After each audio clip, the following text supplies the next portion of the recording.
구독자 수가 많아질수록 후원금이 더 들어옵니다. 댓글로 아이디어 신청도 많이 해주세요. 광고도 가주세요. 부탁드립니다. 도와주세요.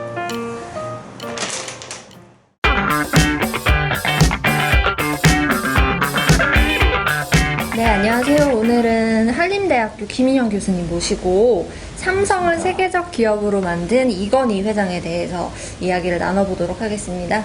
교수님, 사실 요즘에 이건희 회장 관련 스캔들이 터지고 있어서 제가 많이 고민을 했어요. 이 영상을 찍는 것을 두고 솔직히 말씀드리자면 교수님은 이 부분에 대해서 좀 어떻게 생각하시는지 여쭤도 될까요? 예, 상당히 명확한 부분입니다. 공인으로서, 정치인으로서 업적, 그리고 경영자로서의 업적. 스티브 잡스도 우리가 알고 있기로 성격이 괴팍하기로 유명합니다. 하지만 스티브 잡스는 우리에게 아이폰, 아이팟을 통해서 많은 기쁨을 가져다주고 즐거움을 가져다줬습니다. 마찬가지로 정치인의 업적이나 경영자의 업적, 우리 또 연예인들도 그렇죠. 개인의 사생활과 그분의 음악성과는 또 우리가 별개로 하죠. 그런 것처럼 많은 부분들에 있어서 개인의 사생활 그리고 그것이 어떻든 간에 경영과는 별개로 접근해야 된다. 그것이 경영에 영향을 미치는 것은 아니다. 그래서 그분의 업적과 개인의 사생활과는 구분해 주는 게 좋을 것 같다. 이건희 회장의 경우에 있어서 과거에도 여러 가지 루머가 많았었습니다. 자동차 사고로 정신이 나갔다. 그리고 또 혼자 직구하는 사람이라서 이분이 동굴에 있는 사람 아니냐. 이런 얘기들도 나오고 너무 외롭게 지낸다. 혼자 지낸다. 근데 결코 그렇지 않거든요. IOC 위원 하려면 국제적으로 많은 사람들을 만나야 되고 동계올림픽도 따내고 그 이전에 88올림픽 여러 가지 활동들을 하는데 단지 자신이 어떤 몰두할 때 혼자 있는 모습들을 가지고 그걸 과장을 한다든가 그리고 또 개인적인 여러 가지 문제들 이런 것들은 굳이 그거를 그분하고 연결시킬 필요는 없다라는 생각입니다.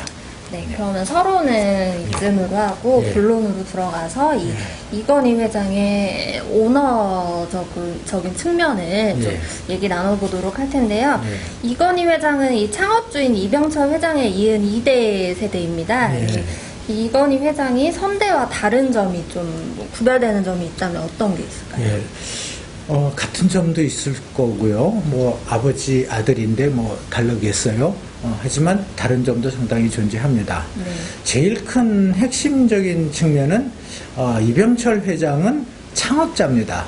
그렇죠? 무엇을 만들어내는 겁니다. 새로운 창조를 하시는 분이었고요. 이건희 회장은 그 회사를 받아서 즉 이병철 회장이 국내 최고의 회사라는 삼성을 만들어 놓으셨습니다. 그거를 이제 87년 돌아가시면서 다시 받았죠. 근데 그 회사를 전 세계적인 기업으로 키워냈습니다. 그것은 어떤 의미에 있어서는 새로운 창업입니다. 네. 그렇죠? 삼성이 있지만 그것을 100배 큰 기업으로 만들었고 국내 최고의 기업을 세계 최고의 전자기업으로 만들었고 그것은 수성이라고도 얘기할 수 있지만 어떤 의미에 있어서는 새로운 창조에 해당한다. 그런 의미에 있어서 차이가 있습니다. 그리고 아버지가 사실에 있어서는 많은 경영을 그렇게 가르쳐 주셨지는 않았다고 그럽니다. 그냥 쫓아다니면서 상황에 따라서 스스로 알아서 대처하는 그런 주문을 많이 했다라고 그래요. 저희 생각엔 좀 엄청난 트레이닝을 따로 받았을 것 전혀 그런 게 아닙니다. 그래서 보통 그냥 알아서 상황에서 아버지가 대처하는 거를 보게 했죠. 그래서 아버지의 어떤 경영 스타일의 초점은 우선 선점입니다. 가장 먼저 선점 효과를 가지는 거죠. 그거는 우리가 제일제당이라든가 제일모직이라든가 여러 가지 제일자 붙은 회사들을 만드시면서 앞서갔습니다. 그리고 시장이 포화가 되면 새로운 곳으로 또 옮아가고 그리고 또 새로운 사업으로 나가는 거죠. 예를 들어서 재당업을 하다가 제분업으로 가고 그러면서 또 바이오로도 가고 이렇게 미래의 산업을 준비할 수 있는 거를 이렇게 바꾸셨죠. 그런 그 선점은 이건희 회장도 많이 받으신 것 같습니다. 그리고 삼성하면 항상 우리가 얘기를 하죠. 인재를 얘기를 합니다. 삼성은 인재의 사관학교라고 얘기를 하거든요. 네. 그 인재에 대한 중요성도 이건희 회장은 받으신 것 같습니다. 그래서 그 부분은 연결될 수 있다. 하지만 또 이병철 회장과 이건희 회장은 다른 부분들이 상당히 많이 있습니다. 이건희 회장 같은 경우에도 이병철 회장처럼 많은 준비를 하기는 하지만 좀 더 대담한 경영을 한 것 같다. 왜 그러느냐면은 국내의 어떤 그 여러 가지 경영 상황, 경제 상황을 보면서 거기에다 추가적으로 세계의 경제 상황까지 함께 보면서 세계적인 기업으로 키워내려면은 새로운 도전이 필요했기 때문에 네. 그 어떤 도전 정신은 아버지보다도 더 큰 느낌이 들어간다라고 얘기할 수 반대로 있습니다. 생각하면 예. 그 이미 아버지가 일어놓은 것에만 안주를 했다면 예. 지금의 삼성은 없었을 수도 있겠네요. 그렇습니다. 일본의 그 전자업계가 삼성에 왜 졌을까? 라고 생각을 하면서 제일 얘기하는 게 소니나 또는 파나소닉이나 일본의 그 아주 유수한, 세계의 유수한 전자업체들이 일본 쉐어, 일본 내에서의 시장 싸움에 치중을 했던 것 같다. 즉, 국내에 치중을 하면서 세계를 소홀히 했더니 그 틈새를 이미 삼성이 막 치고 올라간 거다. 그래서 우리나라는 이렇습니다. 이병철 회장이 항상 그 얘기를 했습니다. 뭐 맏아들이든 막내 아들한테도 삼성을 세계적인 기업, 지금보다 자기가 만든 것보다 100배 이상 만들기를 원했던 겁니다. 그래서 처음 시작부터 세계로 나가는 생각을 많이 했기 때문에 발전의 가능성이 높았던 것이죠. 그렇잖아요. 우리도 뭐 동네에서 최고라고 생각하는 그런 안주하는 의식이 아니라 안주라는 말씀을 쓰셨는데 안주하는 게 아니라 세계를 머리 생각을 하니까 안주할 수가 없었던 것이죠. 네. 항상 변화를 생각을 했던 겁니다. 예. 그렇죠.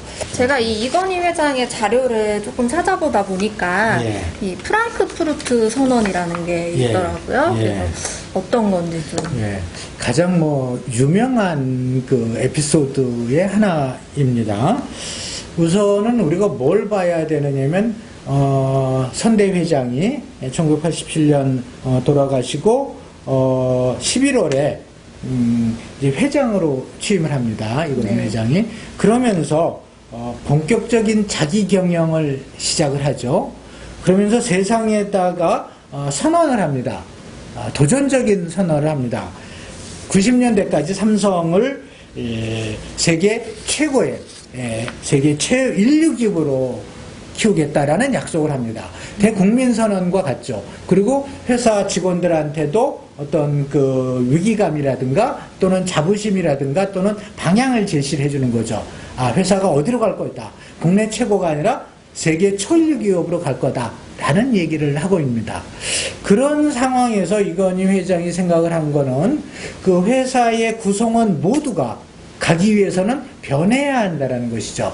즉 국내에 안주하고 있는 국내 최고다라는 그런 자부심에서 떨어치나라는 겁니다.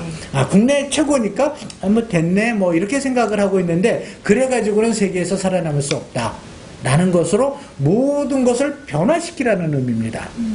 그 변화시키라는 건 뭐냐면 국제적인 트렌드를 따라가라는 거죠. 세계의 최고가 되기 위해서는 어떻게 변해야 되는지 스스로 생각해 보라는 거죠. 그래서 이건희 회장이 얘기하는 거는 아주 기본을 얘기하는 겁니다.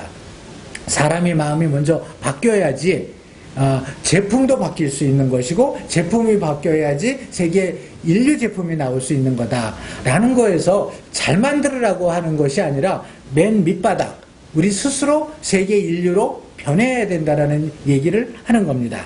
그래서 그동안에 이제 삼성 제품을 여러 가지를 만들어내면서 국내에서는 잘한다라고 그랬는데 미국의 로스앤젤레스에 가봤는데 로스앤젤레스에 그 유명한 그 백화점들이 있습니다. 메이시라든가 블루밍데일이라든가 네. 그때의 백화점들이 하는데 그 제1매대에는 전부 일본 제품들만 있었던 거죠. 소니, 파나소닉이나. 그리고 삼성 제품은 저 구석에 싸구려로 먼지를 뒤집어 쓰고 있는 거예요. 거기서 충격을 받습니다. 이건희 회장이요. 그렇죠. 직접 갔다. 네, 직접 갔다.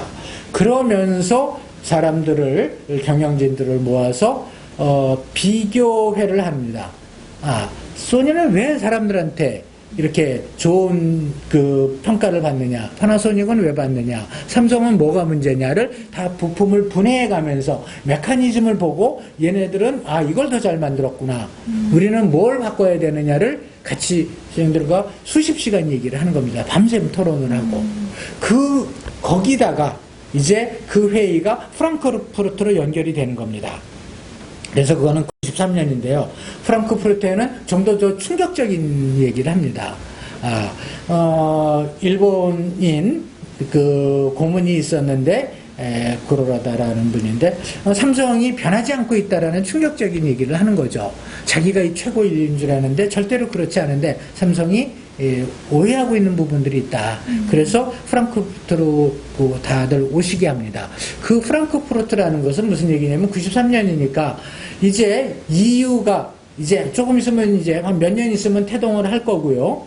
유럽의 시장이 이제 우리가 본격적으로 진출하는 교두보입니다. 그래서 90년, 91년이나 90년, 91년에 이제 공산권들이 다 망하고요. 그 나라들이 시장 경제를 채택을 하면서 개방을 시작을 합니다. 그러니까 서부 유럽, 중부 유럽, 남부 유럽, 그리고 북부 유럽까지 유럽들이 다 개방되는 시기예요. 그러니까 유럽을 경략하기 위해서 전부들 모으라고 그랬던 거죠. 그러면서 유럽을 보여주고 그리고 우리가 어떻게 변해야 되는가를 얘기를 하는 겁니다. 그러면서 거기서 얘기한 게 마누라와 자식 빼고 모두 바꿔라라는 얘기를 하는 거죠. 그 이야기는 뭐냐면은요, 아까 말씀드렸던 것처럼 기본적으로 마음이 바뀌어야 된다라는 겁니다. 그래서 모든 것을 바꾸기 위해서 바꿔야지 1등이고 1등만 살아남는 그런 세계니까. 네. 즉 세계 최고의 시장이라는 것은 2등은 살아남지 못하고 1등만 살아남을 수 있으니까 어떻게 하면 1등이 될 수 있을까를 고민해 보기 위해서는 모든 것을 바꾸는 생각을 해봐라. 그냥 자기 자신에 안주하고 있지 말고 세상의 변화에 따라가도록 하라라는 그런 주문인 거죠, 사실. 그래서 뭐 모든 걸 다 바꿔라 그런 게 아니라 세상의 변화에 동참해라. 그리고 1등이 많이 살아남는 그런 그 경쟁의 세계니까 어떻게 하면 1등이 될 수 있을지를 우리 심각하게 고민하자라는 것이고, 프랑크푸르트라는 우리가 유럽의 어떤 교두보에서 한번 다 같이 한번 결의를 해보고 다짐을 해보자라는 그런 의미입니다. 그래서 그걸 프랑크푸르트 선언이라고 하고요. 그 이후로부터 삼성이 바뀝니다. 뭐로 바뀌냐면은 품질 경영으로 바뀝니다. 품질을 중요시하는. 예전에는 많이 생산하는 게 중요했는데 많이 생산하는 것보다 실수율이 없고, 그렇죠? 실수율이 낮고, 그리고 그러니까 제품의 하자가 적은 거죠. 질보다 양에서 그렇죠. 양에서 질로 바뀌는 거죠. 네, 양에서 질로. 네. 그래서 최고의 품질 아니고서는 살아남을 수가 없다. 그래서 품질 경영을 선언을 하는 게 되는 겁니다. 제가 한 가지 하고 싶은 말이 대한민국은 삼성이 먹여 살린다. 예. 보통 이런 말들을 우스갯소리로라도 많이 하고들 있죠. 근데 이런 얘기에 대해서 뭐 부정적 인식도 있는 것 같고 긍정적 인식도 있는 것 같아요. 교수님이 생각하시는 이 삼성과 대한민국 아니면 혹은 삼성공화국 이런 이미지에 대해서 어떻게 생각하시는지.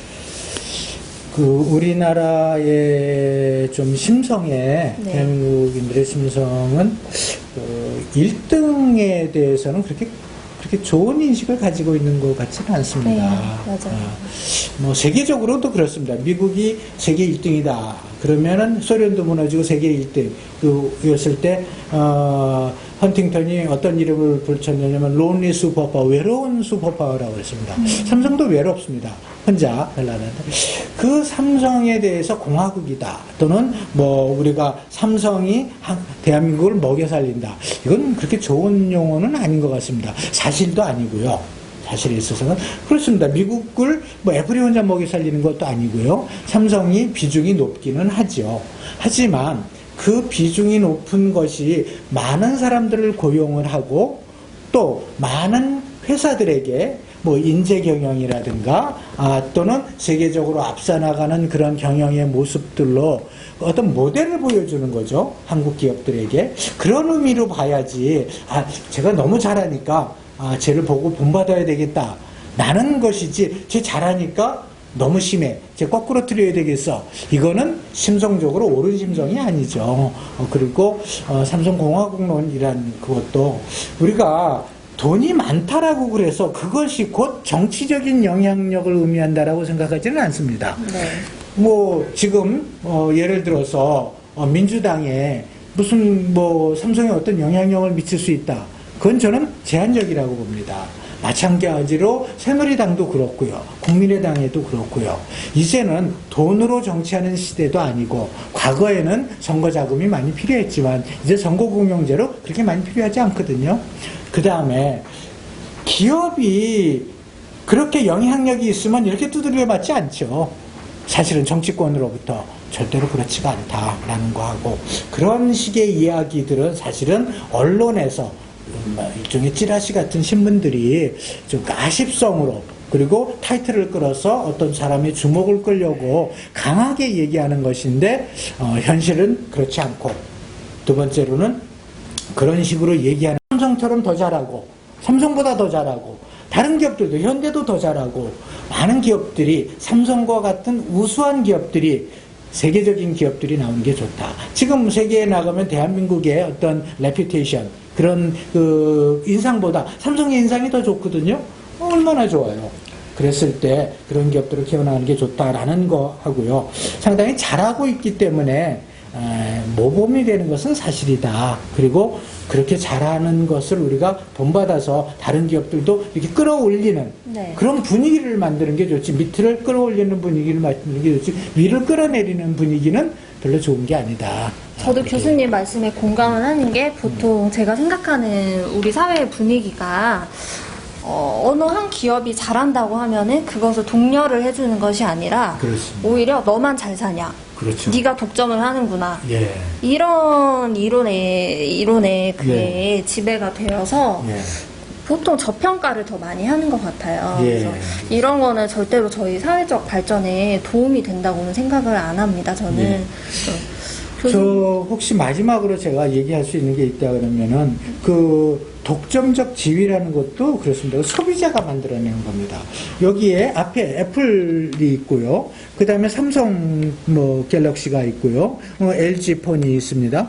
그 선택은 누가 하는 거냐면은 소비자가 하는 겁니다. 네. 그렇죠. 내가 내 선택이지. 그래서 애플이 거의 독점적 지위다. 그만큼 제품을 잘 만들었던 거거든요. 네. 그렇지만 다른 제품이 더 잘 만든다. 그리고 싸게 잘 만든다. 바로 사람들은 올마타거든요. 그랬을 때 우리가 생각하는 그런 독점이라는 것은 결코 뭐 국가나 기업이 만들어내는 게 아니다. 절대로 소비자, 우리들이 만들어내는 거다라는 의미에 있어서 삼성공화국도 우리들이 만들어낸 것이고 그러는 것이지 뭐 그 삼성이 어떤 뭐 여러 가지 정경유착이라든가 이런 그 과거의 관행들인데 그 시대는 이미 지나간 시대다. 그리고 그런 것들은 삼성이 국내보다도 외국에서 거의 10배 이상의 그 매출을 내고 있는데 그럼 국제적인 소비자들은 어떻게 정경유착으로 그 사람들을 끌어들일 수 있냐? 절대로 그렇지 않거든요. 네. 제품의 실력으로 하는 것이다. 라는 것으로 제 생각을 마무리 짓고자 합니다. 네, 감사합니다. 여기까지 김인영 교수님 모시고 말씀 나눠봤습니다. 감사합니다.